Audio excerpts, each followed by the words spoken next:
Have you fallen into an open manhole recently? Do you find yourself in the company of strangers? Well, then you might very well be in the feature Underground. My unabridgeable name is Hunter Lanier, and I'm here today with a review of Tony, which, as you probably already know, is a biopic, coming-of-age biopic about Anthony Bourdain.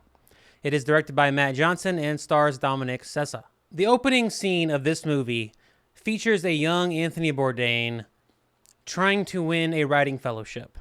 He is pitching an idea that he has for a novel, and his idea is Jack Kerouac meets Down and Out in Paris and London. Now, any movie that starts out with Jack Kerouac and Down and Out in Paris and London is a movie in theory for me.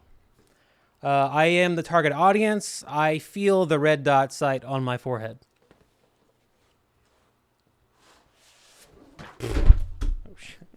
And yet, from that moment on, Tony disappointed me. It is a milquetoast merger of young adult coming-of-age cliches and biopic cliches. You are getting the worst of both worlds here. The ending of this movie is so bad that my only thought is that it had to have been written by committee or by someone with just no cultural context whatsoever. It's something you only write down if you're trying to emulate what you think a good writer would write.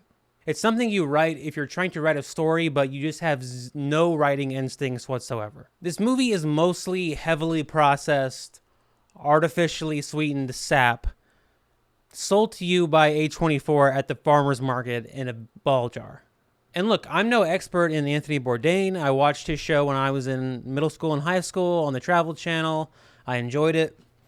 And so from what I know of him, I don't get the impression that he was into mawkish, focus-tested movies that relied on store-bought storytelling rather than bold, inventive storytelling that's not afraid to fall on its face in pursuit of greatness. Tony, the movie, is not willing to fall on its face. It wants to be liked by the largest amount of people possible, and it will make every creative concession it can in pursuit of that goal. I remember hearing Bourdain talk about, I think his favorite movie, or one of his favorite movies, was The Friends of Eddie Coyle. And that is a movie that you cannot put into a box. It's a deliberately mundane undressing of the career criminal that strips away all the electricity of Jimmy Cagney, all of the opera of The Godfather, for something more relatable and unpretentious. And is that not what Bourdain did with The Career Chef?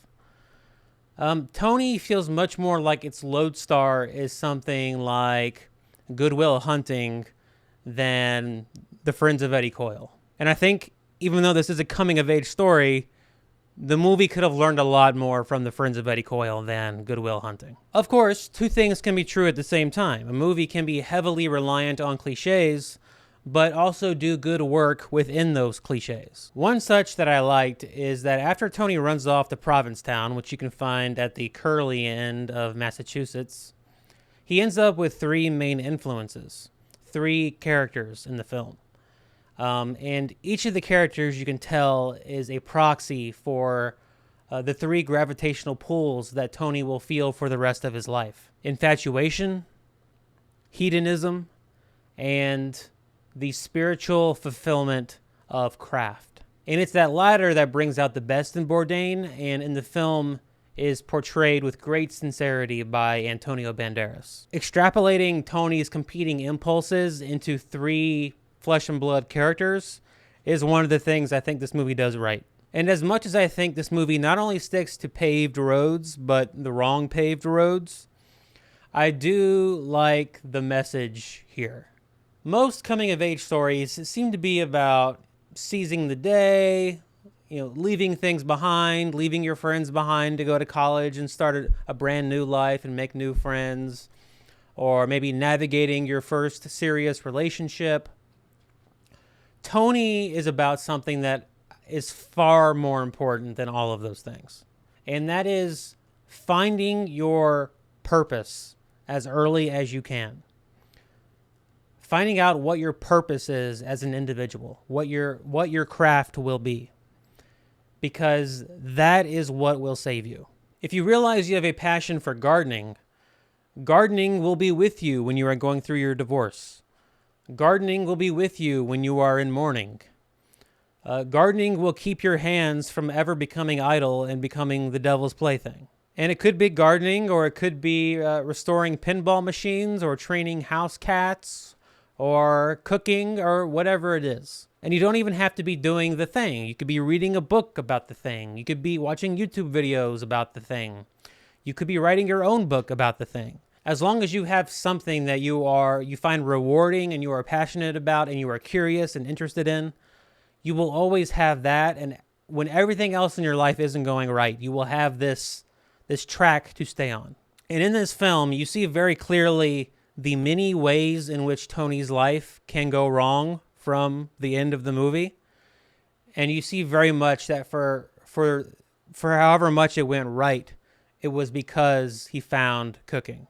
There is, of course, a shadow that hangs over this movie. For as lovably knavish as Bourdain is in this film, whipping out nunchucks as he's drunkenly falling off of a bar stool, or lying so much that he ends up lying about the lie and in a backwards way tells the truth. The intrusive thought of how he eventually dies often finds its way into your head and complicates your feelings in a way that I think actually benefits the movie. And that leads me to another thing I think this movie does well, and it surprised me that it did it at all, which is the gentle way it addresses Bourdain's ultimate end. There is some eerie foreshadowing in the movie that is, I think, quite obvious. And there's even some moments where, through Antonio Banderas' character, the film tries to retroactively make sense of Bourdain's death, even though the movie takes place when he's 19, so it's retroactive and proactive. The film almost attempts to rewrite Bourdain's character or life in a kind of way. It attempts to canonize him into the church of Kerouac's mad ones, mad to live, mad to be saved, desirous of everything at the same time. For as harsh as I am about this movie's willingness to just slide right into the young adult and biopic grooves instead of making its own way, dealing with Bourdain's tragic end within the context of him at his brightest beginning gives the movie an uncommon poignancy. One quick thing before I go, I missed the first press screening for this movie, so I went to the second one. And the second one was technically industry night, is what they called it. So they had one row for the press, but then the rest of the audience, they had invited the local restaurant scene. So I ended up watching this movie with a room full of chefs and waiters and dishwashers. And so it made for a unique viewing experience. They seemed to like the movie, although interestingly, they didn't laugh a lot. The movie has cues where it wants you to laugh, and they were not reciprocating. But they seemed to like it overall. They did go wild for a cameo at one point in the movie that I still have no idea who it is. A respected chef, I presume. Well, those are all my thoughts on Tony. Now is the time for you to let me know your thoughts on my thoughts. The next press screening I have lined up is for Mutiny, the new Jason Statham movie. Normally, I would skip such a movie, but the director has made some other kind of straight-to-DVD movies that I've heard good things about, actually. So I'm going to go give this one a shot and see if it's any good. Until then, I leave you with the convenient truth that every day underground is a good day. Me around, beating in my head, never letting up. Did you ever want to forget anything? Did you ever want to cut away a piece of your memory or blot it out? You can't, you know. No matter how hard you try. You can change the scenery, but sooner or later you'll get a whiff of perfume where somebody will say a certain